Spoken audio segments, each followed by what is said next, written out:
semuanya masyarakat melihat orang cacat itu masih marginal gitu.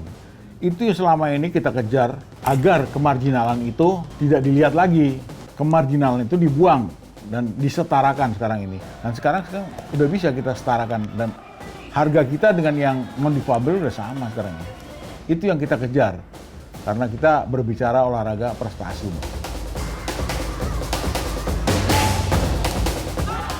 Tentunya apresiasi ini tidak hanya ucapan terima kasih.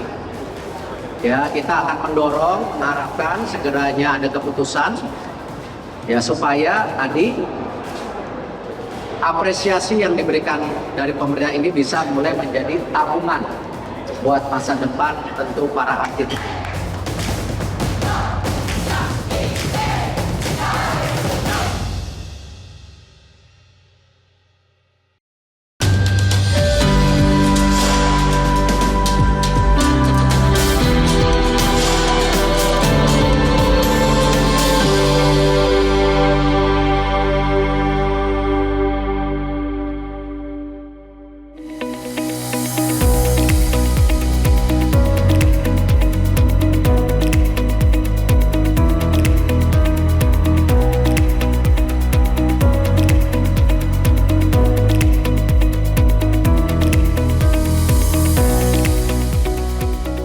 Semuanya masyarakat melihat orang cacat itu masih marginal gitu.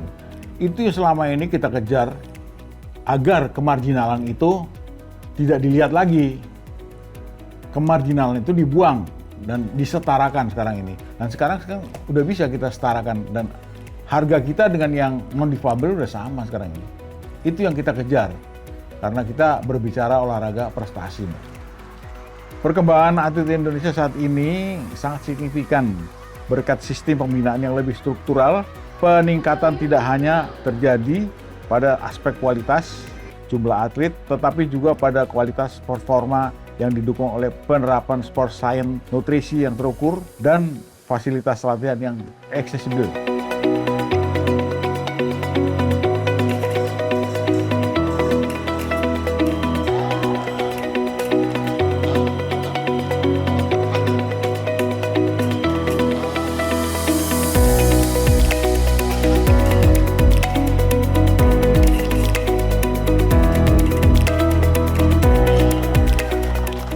Ya, kalau di LA mungkin kita bercita-cita dan mengharapkan dan semoga Tuhan mengizinkan kita mendapatkan 2 medali emas saja sudah cukup banget. Karena Olimpiade kan sangat sulit banget. Tapi saya percaya Tuhan pasti memberikan yang terbaik untuk kita. Mudah-mudahan lebih, tapi target 2.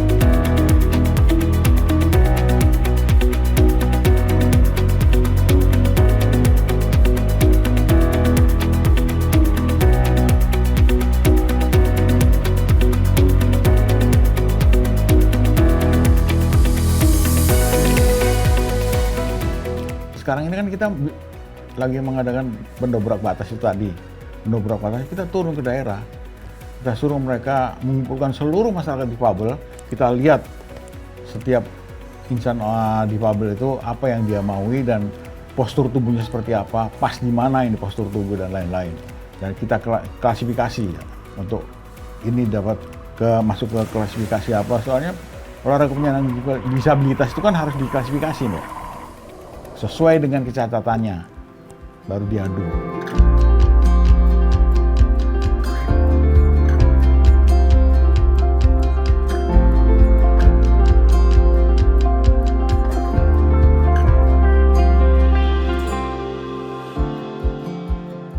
Peran pentingnya lagi dari sisi psikologi itu dari pendampingnya ini kan mungkin mereka tidak banyak terpapar dengan para psikolog ya gitu kan. Jadi baru ada mungkin psikolog di levelnya daerah atau level nasional. Berarti kan udah tahu atau yang punya bekal psikologis, yang punya bekal sebagai mental coach itu adalah pendamping dari awal. Dari dulu sih sebenarnya tanpa disadari teman-teman pelatih itu menjadi psikolognya atlet juga. Bagaimana mereka berusaha menumbuhkan rasa dengan kondisi saya seperti ini saya tetap bisa berprestasi. Tapi memang besar sekali peran pemerintah gitu diharapkan. Kalau misalnya di kita mungkin untuk NPC-nya kita udah ada pusatnya ya di Solo gitu. Jadi itu mungkin salah satu cara mereka untuk membentuk lingkungan yang sangat mendukung gitu kan. Baik dari segi tempatnya, tempat latihan yang nggak perlu kemana-mana, nggak perlu mobilitas tinggi gitu. Kemudian juga mesnya juga ada. Kemudian jaminan untuk masa depannya mereka seperti apa itu memang perlu dipikirin. Kenapa ya? Karena kalau misalnya mau menciptakan atlet yang berprestasi, atlet yang cuma mikirin latihan aja, ya bagian lainnya gimana caranya supaya bukan dia mikirin kan gitu. Gimana caranya supaya masalah periuk ini tuh nggak perlu atlet yang mikirin. Dia bukan berolahraga atau bukan berprestasi demi uang gitu. Dia berprestasi buat diri sendiri, buat negara.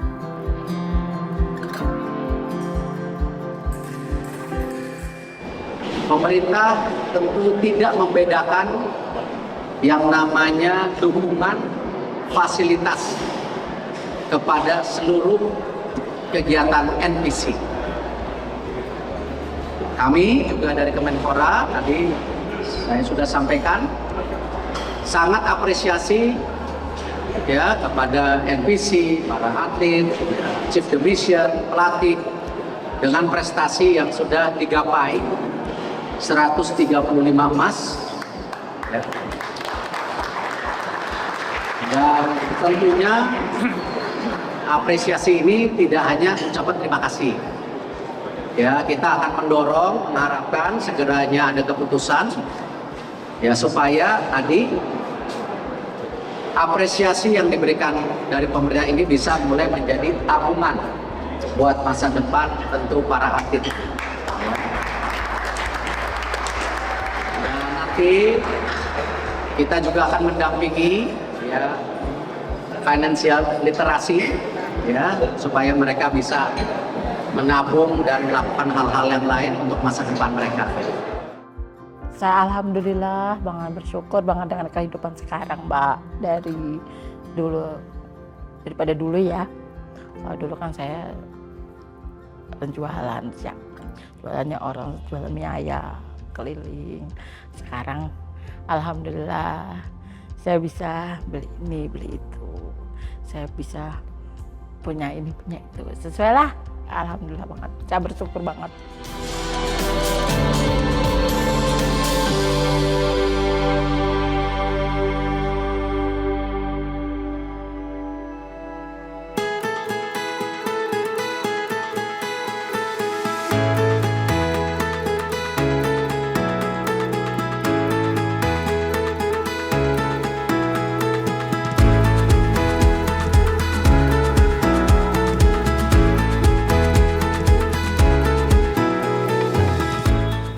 Perkenalkan, namaku Mutiara Cantik Harsanto, umurku 22 tahun, asalku dari Jawa Timur, dan aku dari cabur para swimming.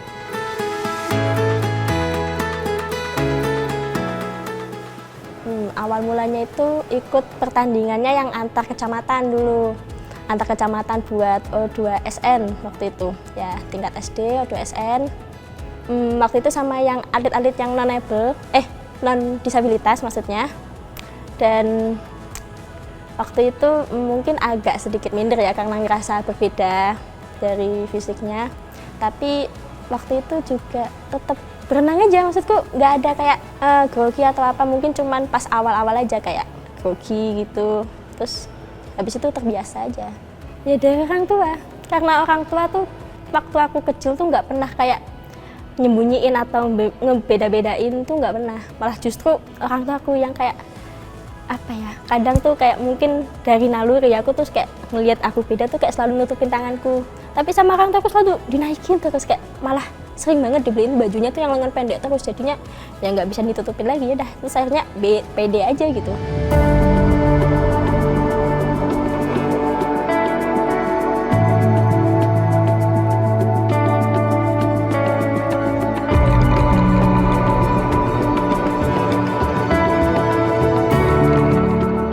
Jadi waktu itu sempat habis Asian Para Games Hangzhou itu aku ke Surabaya buat niatnya sih healing, niatnya maksudku menyendiri, maksudnya keluar dari rumah kayak memahami apa sih aku ini, kayak kenapa sih aku kayak gini gitu kan. Terus ternyata pelatih dari daerah tuh menawarkan untuk coba deh latihan mandiri di sini gitu kan.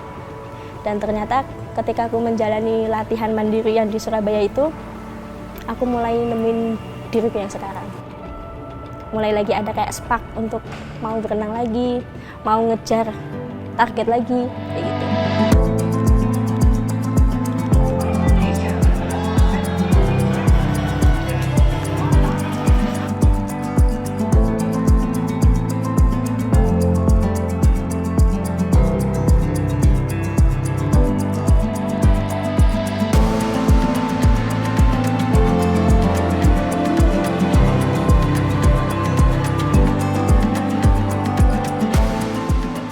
Ingin membangun para swimming di Jawa Timur, ingin meningkatkan prestasinya lagi.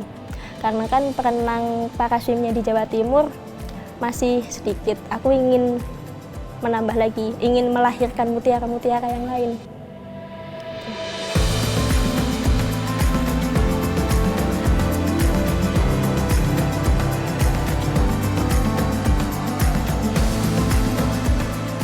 Terutama di gaya dada, dia punya power kaki, power tungkainya itu bagus, itu jadi sangat-sangat mendukung karena dia juga disabilitasnya kan lengannya hanya satu yang sempurna, jadi untuk gaya dada ini dirasa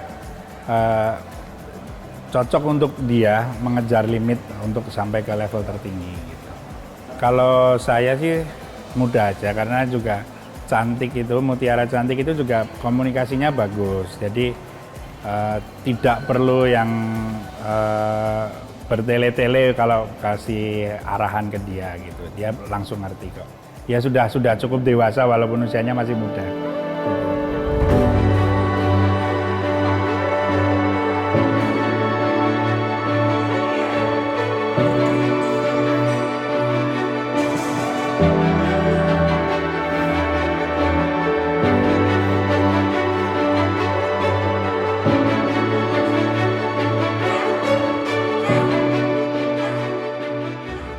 Dulu saya orangnya memang minder ya Mbak, saya kan kurang bergaul ya. Waktu dulu tapi kan saya kan sekolah di Jakarta. Saya juga ikut sekolah normal kan, ya SD, SMP, SMA itu kan normal. Di situ yang paling yang difabel cuma saya.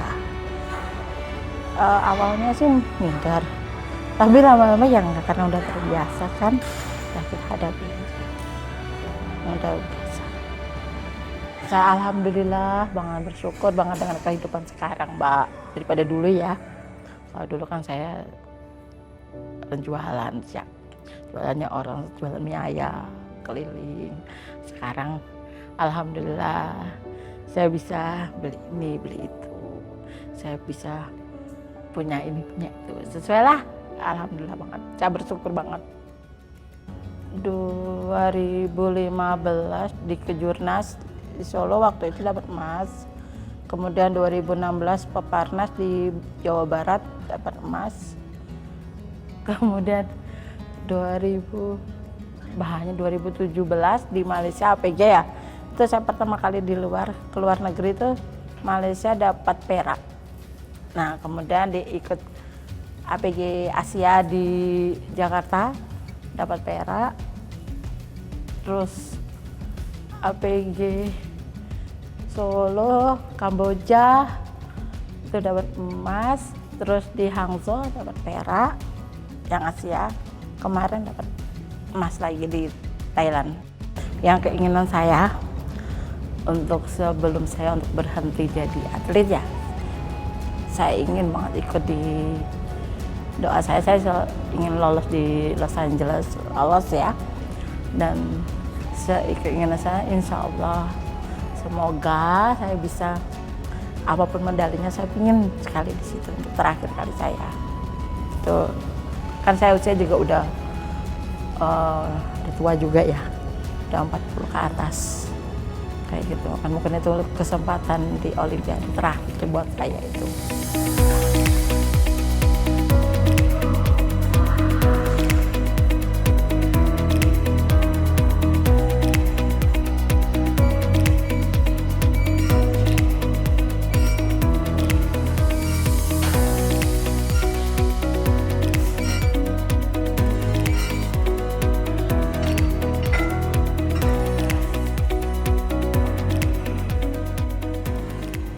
Dulu latihan pertama itu kalau udah ngangkat 90, dengar kata 100 udah takut Pak. Udah takut, Pak nggak bisa Pak, ya itu. Tapi lama-lama dicoba 101, sekali kena udah terus naik terus. Nah Mbak Anti itu apa ya, dia kalau diomongin oke, lanjutin. Walaupun kadang suka ngeluh Pak capek, udah terus. Saya nggak mau dengar capek terus. Tapi ya lama-lama akhirnya ya bisa. Ya kalau semangatnya ya kita pada waktu latihan kita kasih kamu targetnya harus masuk event ini harus dapat ini, event ini harus dapat ini. Apalagi kan ini perhatian pemerintah kan sedang tinggi-tingginya kan Mbak. Dari segi bonus apapun fasilitas kan sedang bagus-bagusnya. Saya pengennya kedua orang saya bangga mempunyai anak saya seperti saya. Saya juga ingin membanggakan mereka, mengangkat derajat mereka, dan ingin membuktikan perkataan orang yang merendahkan saya.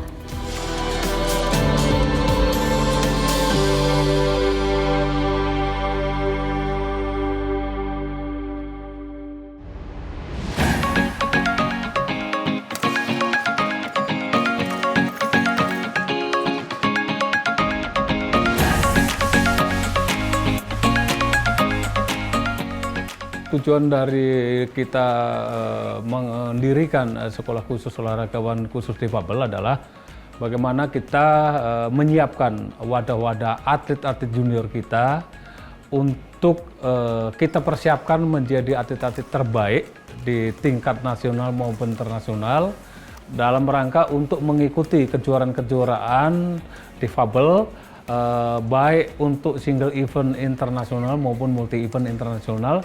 Kita di Sekodi ini ada seleksi yang sifatnya terbuka dan tertutup.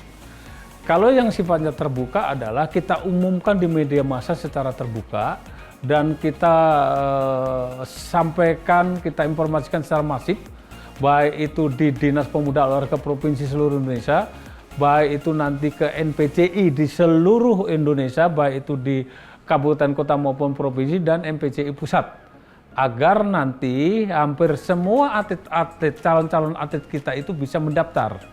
Kemudian juga sistem tertutup. Sistem tertutup ini biasanya kita mengambil dari hasil-hasil kejuaraan. Hasil-hasil kejuaraan yang dilaksanakan oleh cabang-cabang tertentu, khususnya 4 cabang olahraga yang tadi kami sebutkan. Kemudian mendapatkan rekomendasi dari NPCI pusat dan setelah mendapatkan rekomendasi, kemudian kami akan menseleksi mengenai 4 domain, yaitu 1 fisiknya kita tes, kemudian tekniknya, kemudian setelah itu kita tes psikologi dia, kemudian kesehatan.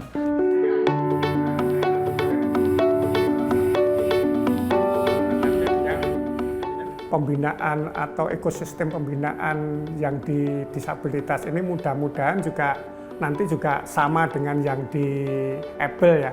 Artinya bahwa nanti dari pembibitan, kemudian pembinaan pengembangannya, baik itu melalui pendidikannya, melalui latihannya, kemudian nanti kompetisinya, kemudian pelatihannya itu juga sesuai dengan model LTAD. Yang juga mungkin sekarang ini kan juga ada manajemen talenta nasional yang dibuat, direncanakan di Renstra itu juga itu berjalan dengan baik dan terintegrasi juga, tidak hanya Kemenpora sama NPC sama perguruan tinggi yang ada olahraga ya, tapi juga yang pendidikan mungkin di Kemendikbudnya, Kemendiknas ya, Kemendiknas sekarang ini juga terintegrasi seperti itu sehingga nanti secara ekosistem pembinaan itu juga baik.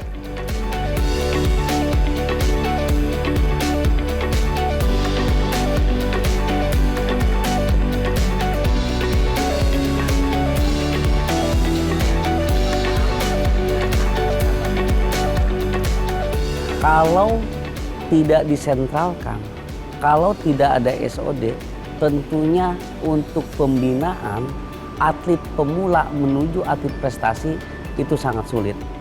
Oleh karena itu, maka kita membentuk SOD, NPC, dan Dispora punya komitmen bersama untuk membina atlet-atlet disabilitas dan terbentuknya SOD, Sentra Olahraga Disabilitas. Di internasional baru-baru ini ya kemarin kita ke Thailand. Alhamdulillah Kabupaten Bogor mengirimkan 12 atlet dan memperoleh 8 emas, 12 perak dan 3 perunggu untuk ajang ASEAN Para Games. Kabupaten Bogor lumayan luar biasa. Kemarin kita di ASEAN Para Games Thailand, atlet tenis meja dari NPC Kabupaten Bogor menyumbangkan 2 emas untuk Indonesia. Dan itu capaian luar biasa karena di sebelumnya kita cuma dapat 1 perunggu. Di tahun ini kita atlet yang dari Bogor tenis meja khususnya dapat 2 medali emas di nomor tunggal kelas 8 putri dan mixed double untuk kelas 17. Untuk yang dibutuhkan tinggal semangat karena support dari pemerintah sudah luar biasa. Bahkan untuk bonus kemarin di ASEAN Para Games di Thailand itu sudah tembus 1 miliar untuk 1 medali emas. Ayo, perkenalkan nama aku Ai Aprilia, biasa dipanggil Ai. Usia saya 16 tahun.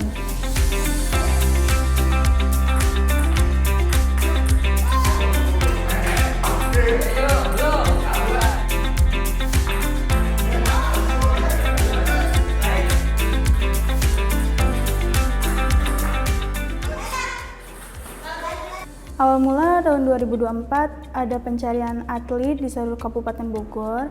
Kebetulan saya kepilih dan datang ke sini dan mencoba semua cabang olahraga termasuk tenis meja. Dan saya kepilih di tenis meja ini dari 2024 Agustus waktu itu mulai latihan di sini sampai sekarang.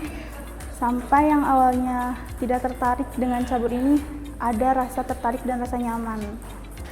Tahun 2024 itu saya udah melakukan pertandingan di Jawa Barat, Tenis Meja Open. Itu saya mendapatkan perunggu. Terus di 2025 saya mendapatkan emas di ajang Pipa Perda dan Pipa Pernas kemarin akhir tahun. Oh iya, sempet waktu 2024 juga saya mengikuti Piala Gubernur mendapatkan emas juga. Untuk tahun ini saya ada target yang buat Peparda di Jawa Barat, itu saya ingin mendapatkan minimal 2 atau 3 medali emas. Saya pengennya kedua orang saya bangga mempunyai anak seperti saya. Saya juga ingin membanggakan mereka, mengangkat derajat mereka, dan ingin membuktikan perkataan orang yang merendahkan saya.